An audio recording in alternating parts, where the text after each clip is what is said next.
Hello and welcome to a new program here at Open Signal that we're calling Open Playground. It's a community-led production that happens here in our studios every Friday evening.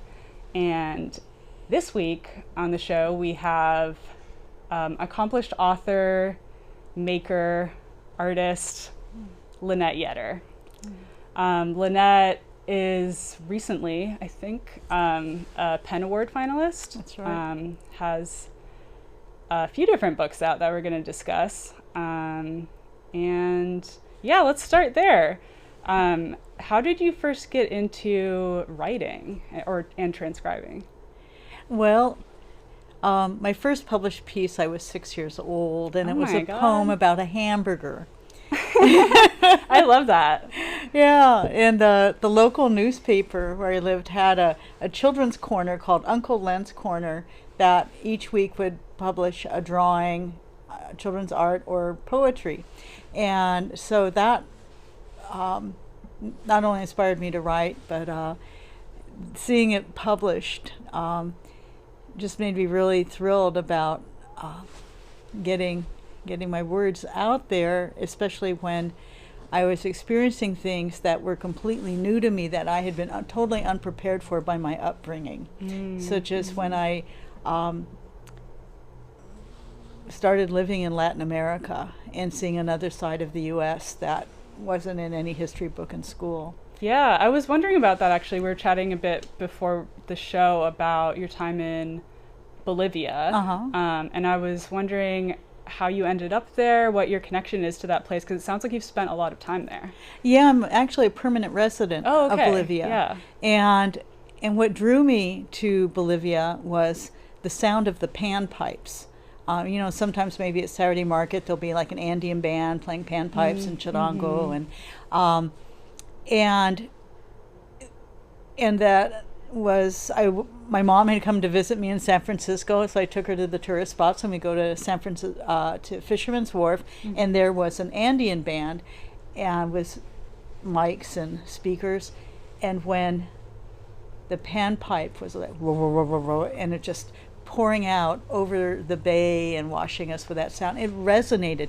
That sound of the panpipes resonated in me like a genetic memory of what it's like to live in harmony. And it was so powerful. It just pulled me to learn everything, to learn to play the panpipes, and to learn everything I could about the culture, the people that make this music that stirs my soul. And it was a path, because at the time I was a pottery teacher, a clay teacher, and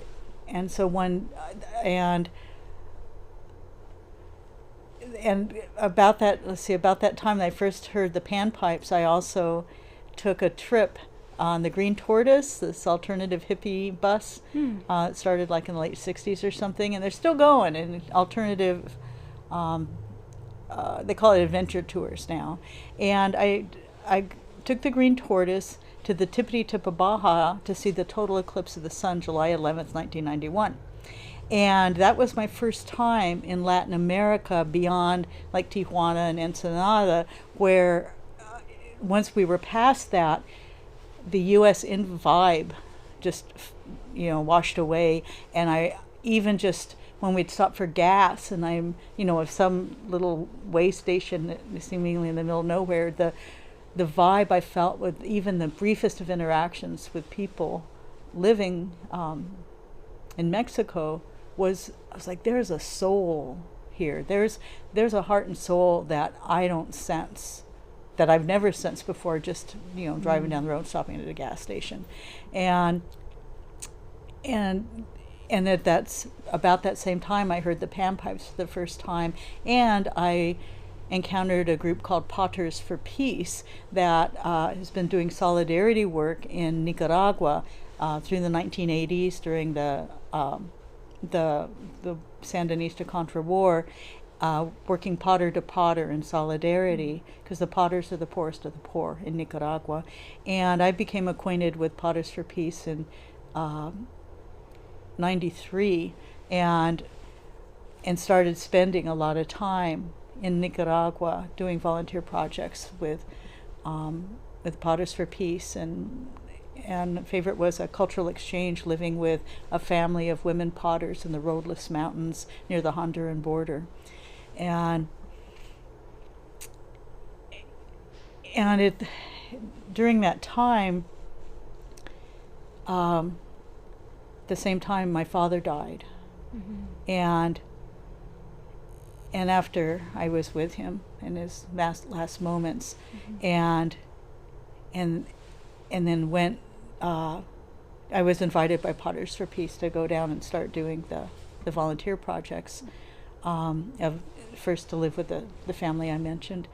And so still grieving for my father, I landed in Guatemala and took the bus to La Antigua for language school, and in the park was an Andean band playing the panpipes. And I just wept, and between songs I said, "Can I study with you?" And he said, "Sure." And so in the morning I'd be in language school, in the afternoon I'd be in the park learning panpipes with the guys. And bit by bit things shifted to where from pottery it just more and more was the panpipes. And I found various teachers and ended up performing with several bands in LA and as a soloist, and had an agent, to get me gigs different places. Yeah. And recorded a CD in my echoey hallway. and finally was like, okay, finally. Oh, and then one of the songs I was learning from a Bolivian neighbor who was a musician, some of the lyrics was no kai kupis, kan kunapis, viva con cochabamba maya peace. I'm looking up these words in my Spanish dictionary and I'm not finding them. Mm-hmm. So that's because they're Quechua.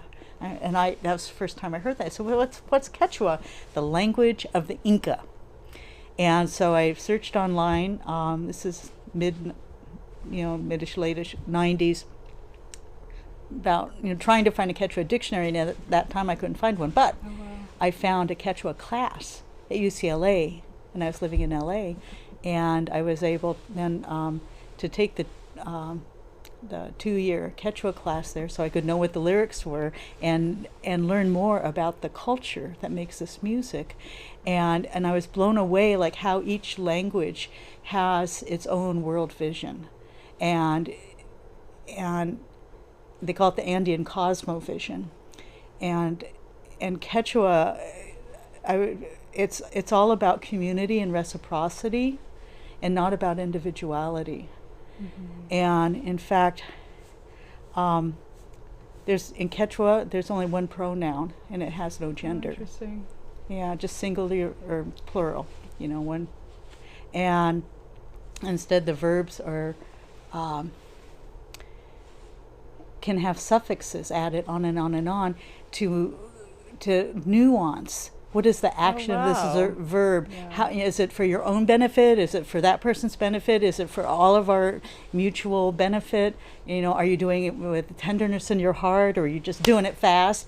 All of that in one word, and that whole sense of that we're all interconnected and we're all one. It's totally community in reciprocal relationship, that Pachamama is a member of the family with whom we're in reciprocal relationship and dialogue with. And so yes. Yeah, that's amazing. It's really wonderful how language can reflect so much about a culture's values and perspective, even just the grammar itself. Yeah, and so with my 2 years of Quechua and performing panpipes and having become fluent in Spanish, studying in Guatemala and in Nicaragua, working with Potters for Peace, finally I'm going to Peru and Bolivia, and the cradle of this music that stirs my soul. Mm-hmm. And I wrote my here we go, my first book, Lucy Plays Panpipes for Peace, a novel fictionalizing my experience of of the first, actually 5 years condensed down into 3, or 1 actually condensed down into 1 year for the novel, and so the protagonist is Lucy, a California free spirit who follows the sound of the panpipes to the Andes, seeking to find or create the ideal society of which the panpipes sing. And she plays panpipes with indigenous folks in ceremonies and festivals, and chews the sacred coca leaf, and encounters U.S. supported human rights abuses that lead to a life or death decision. And that's also a project that I'm working on, that I've been working on off and on for many years here at Open Signal. It's based on this novel, feature film, and the screenplay has many chapters out of here. You know, like, well, it's a really long film, and so the first chapter and the final chapter both can be their own feature films, and so the one that I'm focusing on right now is the final chapter, called Red October, which deals with in 2003 in La Paz, Bolivia, the U.S. supported president, Gonzalo Sanchez de Lozada, he said, hey, well, we're going to export the gas or petroleum and pipe it, the crude, to Chile, our arch enemy since the War of the Pacific, when they stole our coastline. And then they're going to process it and send it up to Mexico and California and ship some of the processed petroleum back to Bolivia at a higher price. Wow. And so no one was happy about that for a number of reasons. And La Paz, in the city around La Paz, called up on the, La Paz is geographically, it's at around like 10,000 to 12,000 feet elevation. And La Paz physically is in an ancient lake bed that was formed by a river, then a glacier. And then 10,000 years ago, when the glacier melted, it pushed away, the weight of the water pushed away, and it whooshed out and left this, there's a river still going through it, but left this huge, massive, thousands of feet deep valley. And the flat land above is called the Altiplano, the high plains, and El Alto is all up there. And it was, El Alto is the newest city in Bolivia. People started immigrating in 1980 from the countryside in a rural to urban migration, the year that Reagan and Margaret Thatcher had done whatever policies that made the rich richer and the poor poorer, and suddenly the people who had been having their economy working well for them in the countryside, suddenly it didn't work anymore because of those policies. And so as they came to La Paz, they created the city that is now the biggest city in the country. And the population of El Alto, it holds the indigenous values of collectivity, and that's from the languages. And so the neighborhood associations, which are tied block to block out to the whole nation, decided to protest this proposed sale, and did blockades so that no traffic could go in or out of La Paz. And the government, U.S. supported government, responded by killing not only the protesters, but even like a tank driving down a street that was mixed residential and commercial, and just strafing. And so when it's time for the readings, I'm going to read a little bit, but I'll actually, it'll be a section in the hunger strike, because I personally had joined the hunger strike to fast until we died or the violence stopped, and so Lucy, she did that too. Yeah. And by coincidence. By coincidence, it's just amazing. And so that's the chapter that I filmed part of it in Bolivia with tons of amazing people that were so passionate about the work because it was their lives and their experience. And then a lot of it I filmed here in Portland and in studio. And then also I did a lot of drawings to so a mixture of drawings and live telling the story. And my goal is to have it ready to be broadcast this year, 2023. Ooh, yeah. Yay. It sounds like you really have a lot to share in different media, like your book, your video, and your maker in other ways as well. And I guess I just want to hear a little bit more about what motivates you as a storyteller. What motivates me is I think because of the genetic memories, that I have of knowing that we as Indigenous people, at some point or other in our each personal lineage, that's the way we lived, was with that sense of interconnection and reciprocity, and seeing the disconnect that's happening now in the world of climate crisis and just everything, where it's all disconnected. Then I'm motivated to do whatever I can towards having world peace, is one way to put it. Yeah, Absolutely. Yeah. Could you speak a little bit, I mean, I know you're going to do some readings later, so don't give everything away, but speak a little bit about some of the other books that you have here.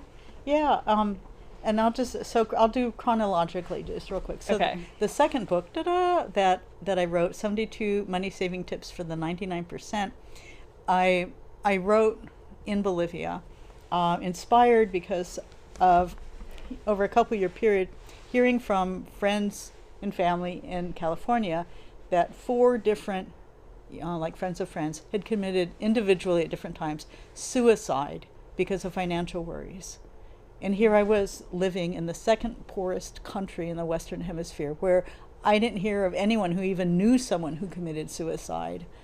And I understand that California, at least when I heard this information 25 years ago or so, that California, if it was its own country, would be the 7th richest country in the whole world.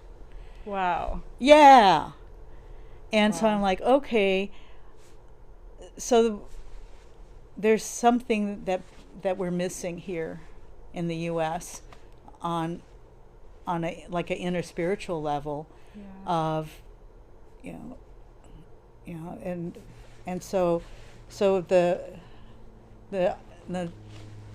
book of the Money Saving Tips, in the introduction I tell my passionate mission or vision or intention, why I'm writing the book. But the rest of the book is very, hi, little cheery Susie homemaker tips, And I structured the book like chicken soup for the soul, where you have something, one of the money saving tips, and on the facing page, an inspirational quote. And when the reading comes, I'll read one of those tips. Great. And what they have in common is weaning away from corporations, strengthening local community, and living more simply. Yeah, and then finally, my most recent book, which, Adela Zamudio, Selected Poetry and Prose. It's I translated work of Adela Zamudio from Spanish into English, and Adela Zamudio is Bolivia's most celebrated writer. Her birthday is a national holiday. And but outside of Bolivia, even in Peru and neighboring countries, or let alone the U.S., she's virtually unknown, or has been until now. Hopefully, that's my intention. So, Spanish is on the left page, and English is on the right.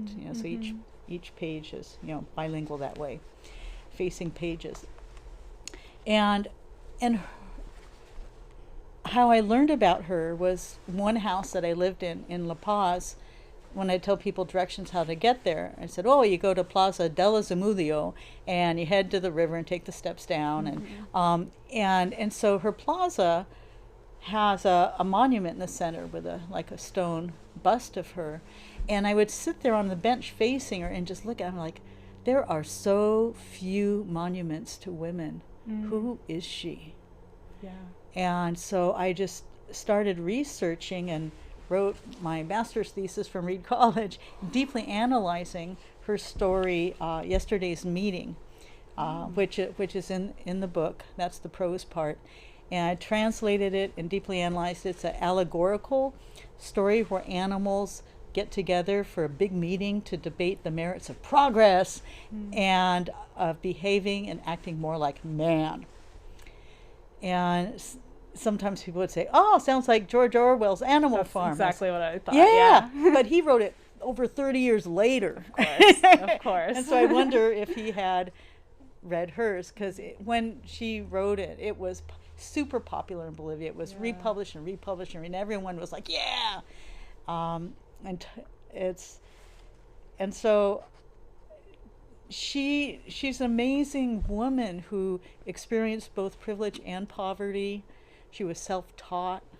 Wow. And she became the foremost teacher of teachers, trainer of teachers in Bolivia, and was advocate for women's education, women's rights, indigenous people's rights. And one biographer credits the literacy campaigns that Adela Zamudio would do in Quechua, with the materials all in Quechua, to teach the Quechua people, Quechua-speaking people living in the mining centers, and who were on purpose kept illiterate, so they couldn't really organize as well or something. And she traveled to the mining centers teaching them to read and write in Quechua. And the biographer credits that literacy program for the successful resistance and uprisings of indigenous people for their rights over the years since. And she lived from 1854 to 1928.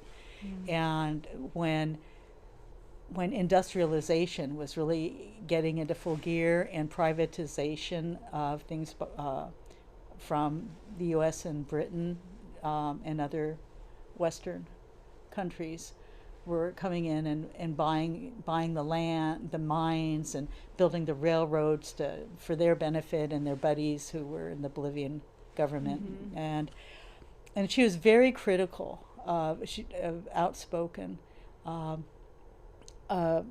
about social political situations, and she has a great irony and satirical voice, and also really passionate about what's the role of writers and poets in society. She really, her belief and practice is that your writing is meant to educate and uplift people, everyone, and instead of there being a hierarchical dominator society, that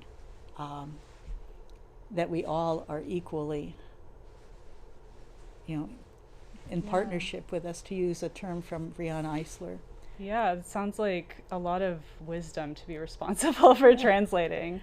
Yeah. And you are a PEN Award finalist for Poetry and Translation, correct? And I assume that this work by the translation of Adela Zamudio is part of that. Could you say more about the award? This particular book, was a finalist for the 2023 PEN Award for Poetry and Translation, and so I was invited to the awards ceremony and the town hall in New York City on Times Square. Like, wow! And my one of my editors, Michael Favala Goldman, traveled with me to accompany to the ceremony, and it was so thrilling to be there. And there were 5 finalists, and one of the other finalists for this particular award ahead of time reached out to all 5 and said, hey, are you going to the ceremony? Are you going to be in town the day after? Why don't we do a group reading in Brooklyn at the Center for Fiction? And so there was 3 of us that were able to do that, and we had so much fun, and it was just so successful and joyous that we said, well, then we're getting on our planes and going back to our different states where we live, and well, why don't we like take the show on the virtual road? And so we're working on that and to get venues. Amazing. Yeah.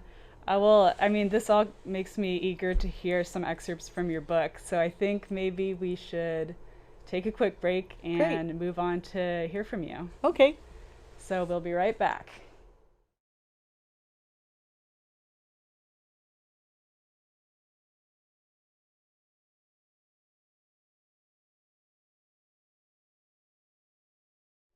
Now I'll be reading a poem by Adela Zamudio that I translated from Spanish into English. It's called Fin de Siglo, or End of the Century. This is I have other poems that I've read here at Open Signal that are in the archives. I had a TV series in the fall of 2022 of reading Adela Zamudio from this book. Fin de siglo. Avanza, humanidad. Tu vasto imperio explica la razón de tu optimismo. No te espanta en el borde del abismo de terribles problemas el misterio. Del dolor bajo el rudo cautiverio tienes como refugio el alcoholismo. Sus tragedias te brinda el anarquismo, sus romances de amor, el adulterio. Avanza, que si el mundo se desquicia en honor del derecho y la justicia, marchas a conquistar la paz armada. Y la ciencia admirable y bendecida te da, tras los tormentos de la vida, el horrible consuelo de la nada. End of the century. Advance, humanity. Your vast empire explains the reason for your optimism.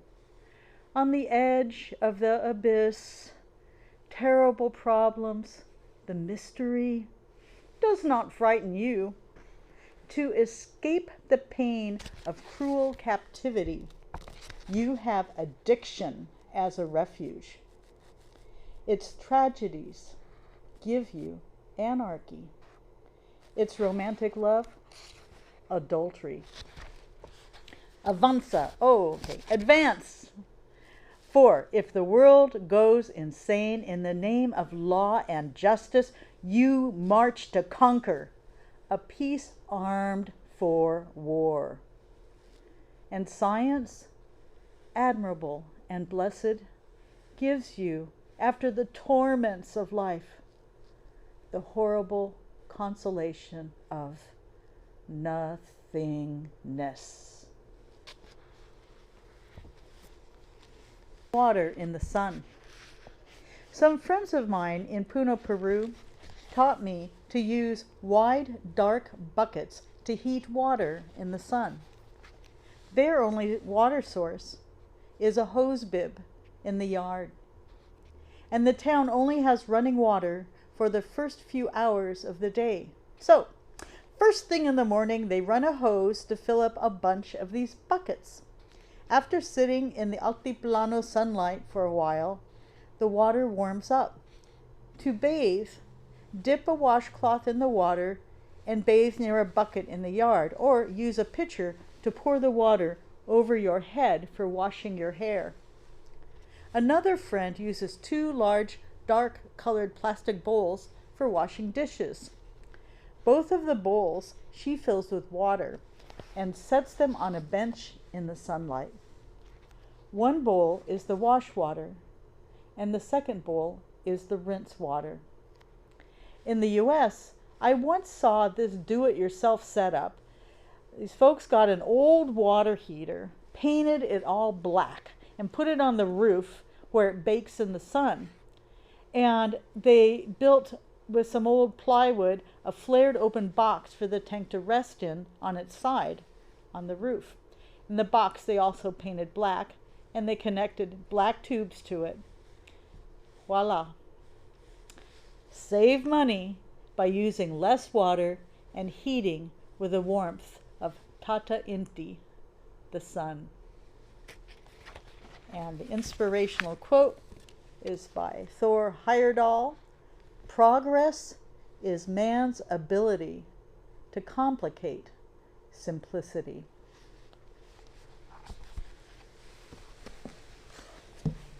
And from Lucy Plays Panpipes for Peace, a section from the Red October chapter. On Lucy's third day in the hunger strike, a nurse came to visit. One by one, she checked everyone's health. Lucy was lethargic, but her vital signs were strong. When the nurse took Ho-Chi's blood pressure and pulse, she looked worried. "You should break your fast, Ho-Chi, to protect your health, your life," the nurse said. Ho-Chi looked more saintly than ever. In a soft voice, he said, "The massacre is still happening. I will keep fasting until the end." The nurse shook her head in sadness, sympathy, and deepest respect as she left the room. Lucy wanted to say something to Ho-Chi. How could she honor his courage? She felt timid. What to say? She blurted the first thing that came to mind. "Ho-Chi, I've never heard that name before. Where's it from?" "It's Vietnamese." "Are you Vietnamese?" "No, I'm 100% Bolivian." "Then how did you get your name?" "When I was born, my dad was the youth leader of the Bolivian Communist Party. My folks named me in honor of the Vietnamese revolutionary Ho Chi Minh. It means he who illuminates." "Oh, how interesting. What does your dad do nowadays?" Ho-Chi looked down at his mattress and said, "My dad died when I was 9. I'll never forget that day. It was September 5th, 1982. He died in a car accident." "I'm sorry," Lucy said.